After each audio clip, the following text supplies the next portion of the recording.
God was looking out for our daughter.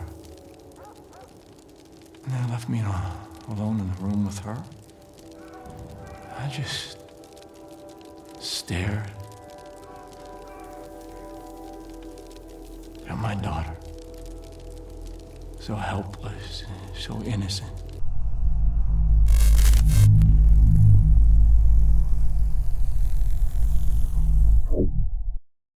How's it going, guys? Cameron here with Canadian Gamer, coming at you with another video. Now, I hope you guys can all appreciate that beautiful thumbnail I put up here for this video. Now, this is actually a Transformers gun that I picked up at the dollar store, and I just shot some matte black paint on it to add to the realism. So today we're talking about Far Cry 5. Now, as a lot of you guys that have been watching my channel, I know not a lot of people watch these videos. I'm a couple of years behind when it comes to completing these games. Again, if you've been watching the channel, you know I've been on a bit of a Far Cry kick. And so yeah, we finally went back and finished Far Cry 5. I started that game way back in the day, like 3 years ago maybe. And I couldn't believe it had been that long since I purchased it. And yeah, it felt good, really good to go back and complete it. Now what I did today was, a lot of the clips you're going to see, all the clips you're seeing here today, and the pictures and the images, they're from my gameplay experience with the Xbox Series console, and the Xbox One console. Makes it pretty seamless. You can save your clips to your Xbox, and you can throw in a USB 3.0 thumbstick into the front of the console, and you can load up all the clips onto the thumbstick, and then you can throw them on your computer like I did today, and it makes for a more appealing gameplay footage, if you will, versus the standard CG video where I've got the camcorder in front of the TV. I know a lot of you guys don't really like that style, so we're trying to improve that today. So, I got a lot of things to discuss. Blech! I've got a lot of things to discuss, and I've made some notes here, some crib notes, some crib sheets. So a couple of things to talk about. So the game, you start as the deputy. Now, the last review I did on Far Cry 4, again, I had mistakenly thought that the protagonist was a silent protagonist, whereas you actually had a voice with your character RJ. It was Far Cry 5 where they took away your ability to have a voice. Now, there were a lot of gamers back in the day when they played this game that voiced gripes over that. Now, I think I have my own opinions as to why Ubisoft did that. You gotta remember when this game came out, we were just starting to feel, the sort of the push from the social justice warriors out there, and, equality and inclusion and all the rest of it in video games. So Ubisoft decided to just take away your character's ability to have a voice so you could leave it up to interpretation. You could be a male, it could be a female, and your name is the deputy. So we don't know. That's why I think they did that. It is what it is, whatever. I did have a short rant about that I wanted to talk about because, again, I've noticed a lot of video games lately have been doing this. It drives me absolutely nuts. We had it with Cyberpunk 2077 where they gave your character the name V. So by naming your character V, we don't know if it's a male or a female. But at least with Cyberpunk, you had a choice of, your voice actor for your character could be a female or a male. And then Ubisoft did it again with Far Cry 6, which came out last year. Your lead protagonist is named Danny. Spelled D-A-N-I. And then in that game, they reversed roles. So they took your character and put it into a third-person perspective for the cutscenes, which is absolutely ridiculous. I don't like that. I think that's immersion breaking. But I just want to say this and we'll move on. I wish these game companies would fuck off with that shit. Okay, if you want to make the character a male, that's fine. If you want to make the lead protagonist a female, that's fine. If you want to make the lead protagonist transgender, that's fine. But stop trying to fucking melt it all into one melting pot and giving your character a name that's open to interpretation and all the rest of it. Stop it with that. Oh my god. You don't have to name your character V or Danny with an I. Okay, stop that. So, anyways, getting back to this game here. You get right into it. You're the deputy, and you're in this fictional town of Hope, Montana, and you're trying to take down this cult. Okay, this seed cult. Okay, so you've got 3 territories on the map. One territory is for Jacob Seed, another one's for Faith, and I can't remember the other one. I think it was John. Maybe I'm getting this mixed up. But it makes it really nice as far as gameplay is concerned, because it's not like your typical standard Far Cry affair where you jump into the open world and there's a bunch of radio towers. It's actually not like that. By having these separated into different territories, it allows you to get sort of intimately involved with each territory, and that's exactly what I did. I would start with one territory, beat all the main campaign missions in that territory, bring down that seed family member, and then move on to the next category until I beat all 3 of them. At the very end of the game, you have your final mission, which we'll get to in a few minutes here. So like I said, there's no radio towers. Real nice change of scenery being in Hope, Montana. And so we're going to start off here. We're going to talk about the positives, and then we're going to move into the negatives, and we're going to sort of wrap things up here. So what do we talk about positives? This game takes advantage of the Xbox Series FPS boost mode. So the game runs at, I believe, a 4K, and at a rock solid, for the most part, we'll get to it in a few minutes, 60 FPS. So this is a game changer, folks, again, to be able to go back and play these games. If you go back and try to play this game at 30 FPS, it's like, oh my god, it's like night and day. So to be able to play this at a high resolution 4K at 60 FPS, that's why I bought an Xbox Series console. Not necessarily for the new games, but to be able to take advantage of some of these older games and play them the way they were meant to be played. So yeah, absolutely incredible. You've got a vast open world that it is truly immersive. This is the first Far Cry game where I really felt like I really wanted to explore this open world. Again, it kind of has a bit of an Alan Wake vibe, if you will, where you're in the wilderness, but like on a much grander scale. And man, the graphics have come a long way, because even this game, it is about 5 years old.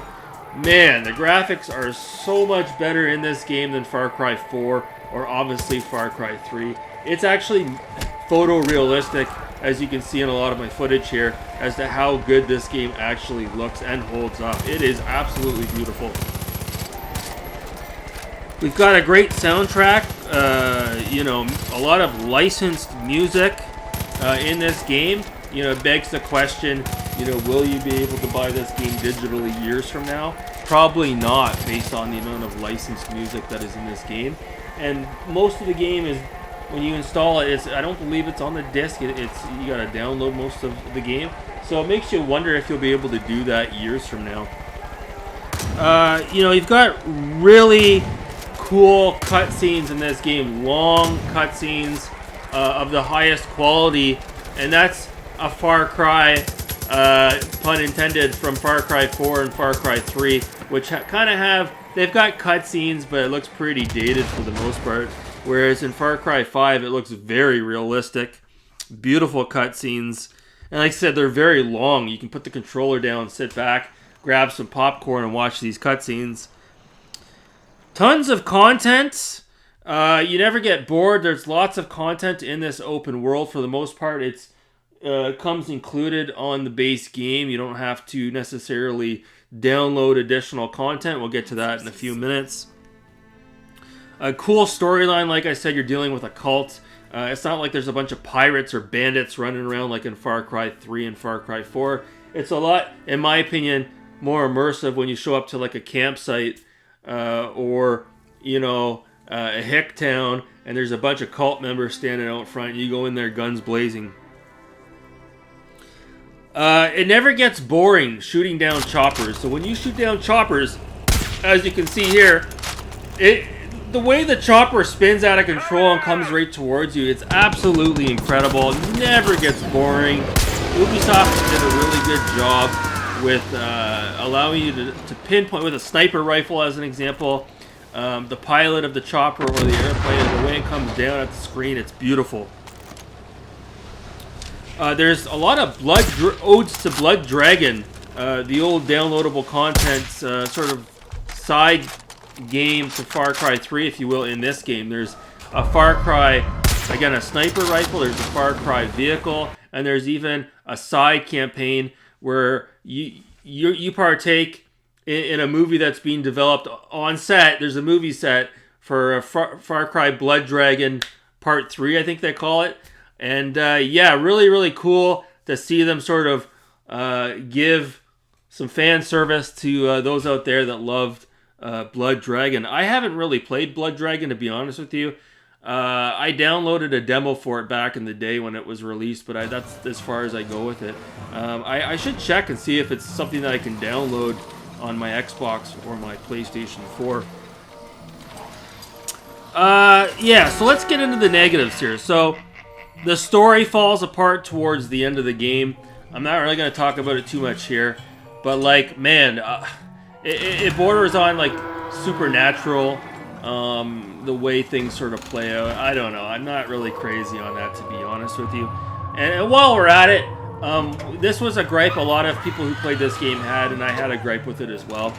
As you're progressing through the main campaign, there are certain periods where literally the game will pull you out of the action. It'll stop you in your tracks, it'll capture you, it'll throw you in this hospital or this jail, and then you arrive at this jail, and you're thrown into this weird sort of not a cutscene, but you're thrown into this house that's lit up in red, and you run through it, and then by the time you get through it all, you've escaped, and you're back on the street. Like, I don't know, I wasn't really crazy on that, to be honest with you.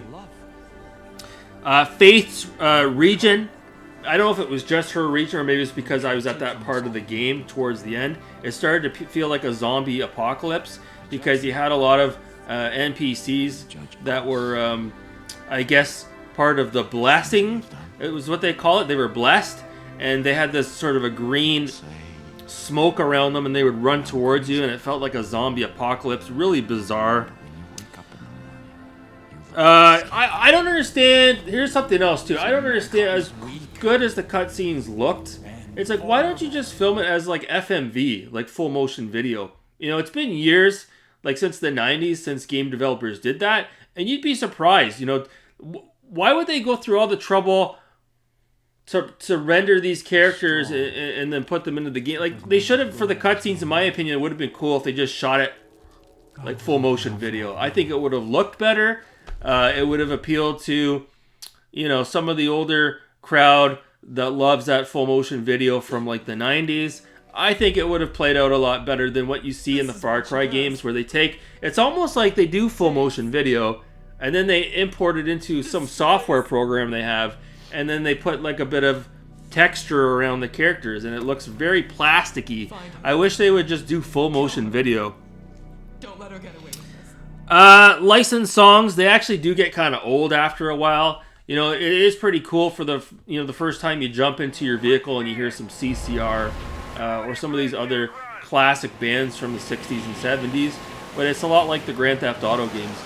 You know, you jump into a vehicle and then you start hearing the same CCR songs every half hour. Then it gets pretty old pretty fast. It's like when you turn on a classic rock station on the radio, and a lot of these songs have been beaten to death.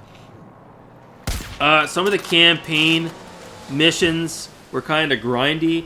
Like, they would throw you into a lot of fetch quest missions, typical of Ubisoft and Far Cry.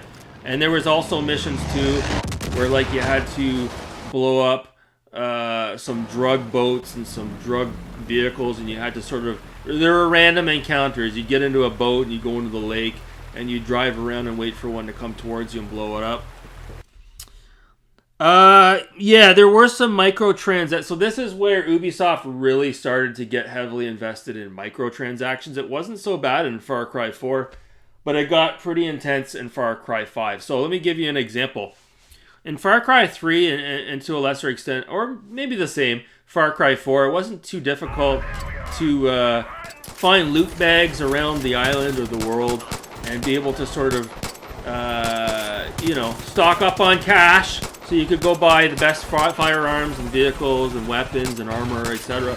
But in this game, oh no. When you loot characters, NPCs that you've shot and put down, you're lucky if you get $5-10 out of their pocket. Okay, so when you factor in a lot of the weapons are like $7 grand, $8 grand, $9 grand, it take you forever to build up that equity or that cash flow, excuse me. So what they've done in the game is they have what's called silver bars, and if you click in the menu on silver bars, yeah, it's asking for your credit card. It's offering you the chance to buy silver bars to fast track your way into getting some of these better weapons and armor and vehicles. Yeah, no. Luckily, there are some sort of they're kind of like caves scattered around the map, and they're on the map. You can see them. It's like a aqua colored triangle, and when you go to those areas, you can infiltrate these caverns and these bunkers, if you will. Bunkers is what it is. And when you go into the bunkers, luckily, you can usually get a couple $1,000s worth of cash, but it doesn't take long to blow it. There was also quite a bit of downloadable content for this game. A lot of people don't remember, but there's actually a Vietnam DLC available, and there's another one called Life on Mars. And like these campaigns have like nothing to do with Far Cry 5. I don't understand why Ubisoft did it. Apparently it is a single player campaign. I'm not going to get involved with it. Obviously we have a standalone single player campaign that is based on Far Cry 5, at least part of the world called New Dawn, but it doesn't use the whole open world of Far Cry 5. It's just like a portion of it. So when you beat the final mission in this game, it sort of sets up what's to come in New Dawn. So yeah, I'm looking forward to picking up New Dawn. I'm going to have to see it all the way through. But yeah, this is where, like I said, Ubisoft really started to become invested in downloadable content, unfortunately. There's an arcade in the game. The different towns you go into, you can approach an arcade machine, or it's like a poster on the wall. And yeah, you can't play it unless you pay to play. So it kind of sucks. What else is there? The audio cut out at me at one point. It didn't happen very often. It only happened like twice. Like I said, in my whole playthrough. But it happened during a crucial mission, and it took away my ability to hear my weapon firing. Basically, any sound effects. You could hear the music, but you couldn't really hear the sound effects. So it was a real bummer, because it was a crucial point in the game where I needed to actually hear the sound effects of all times. And then I did a hard reset of the game, and I still couldn't hear my sound effects. And then I did another hard reset, and I ended the mission, and then I started it again, and finally it came back. So yeah, real pain in the ass. FPS boost crapped out at me a couple times. One time I started the game up, and it was running in 30 FPS, and it was really stuttering.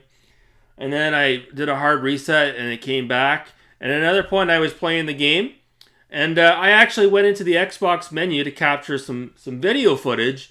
And when I jumped back to go back into the game, it went back to 30 FPS. I don't know why. So obviously, and this happened to me, I didn't talk about it, but that actually happened to me with Far Cry 4 as well on the Xbox Series X. So obviously, the frame rate boost is a nice little thing, caveat, nice little thing to utilize to play this game, but let's be honest, it's a bit janky. It seems to be a bit janky.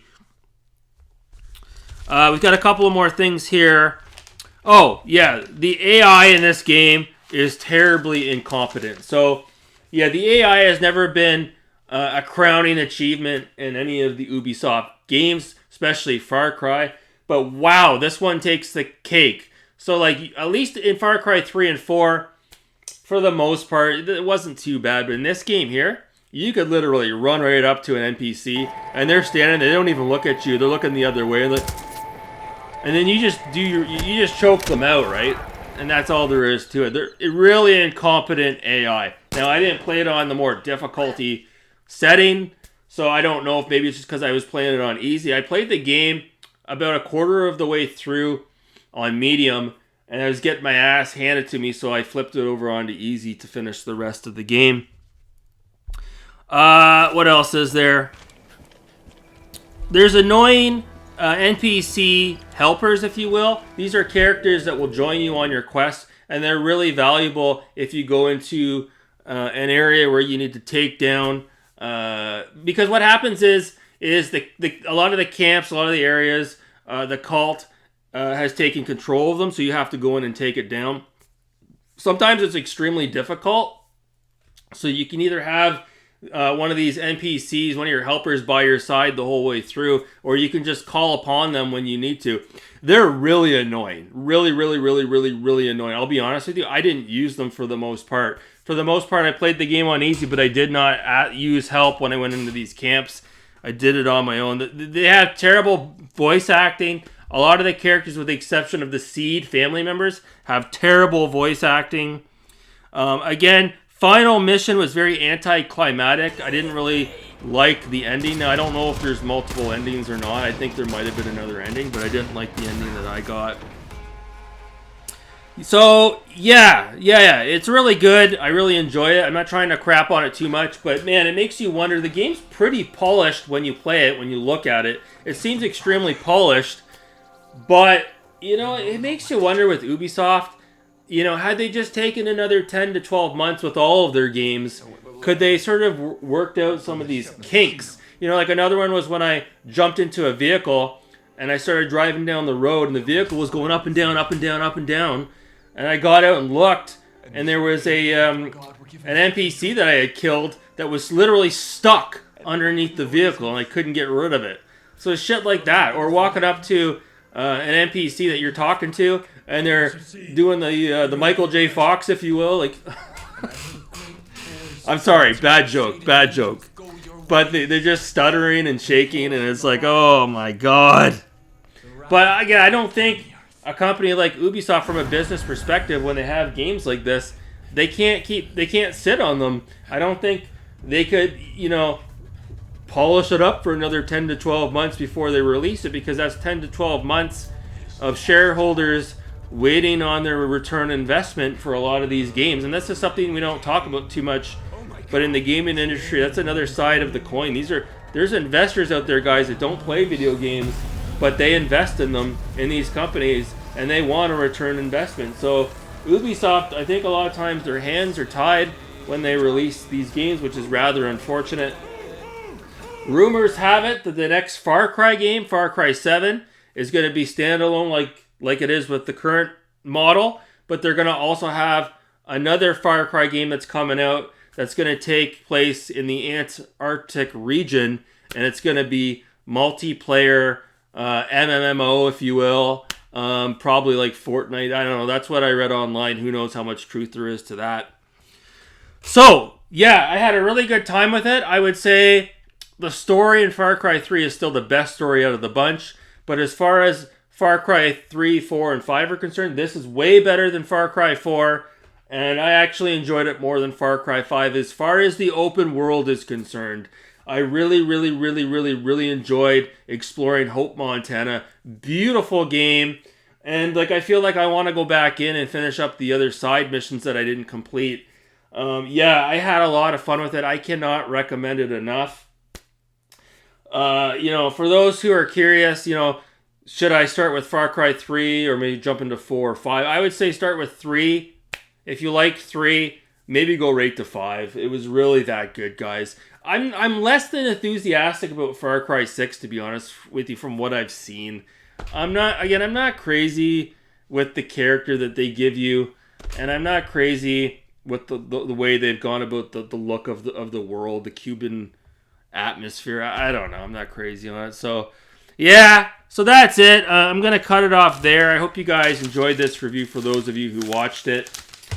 Far Cry 5. So yeah, I don't just talk about games on this channel. I actually play them as well. So that's going to do it for this video.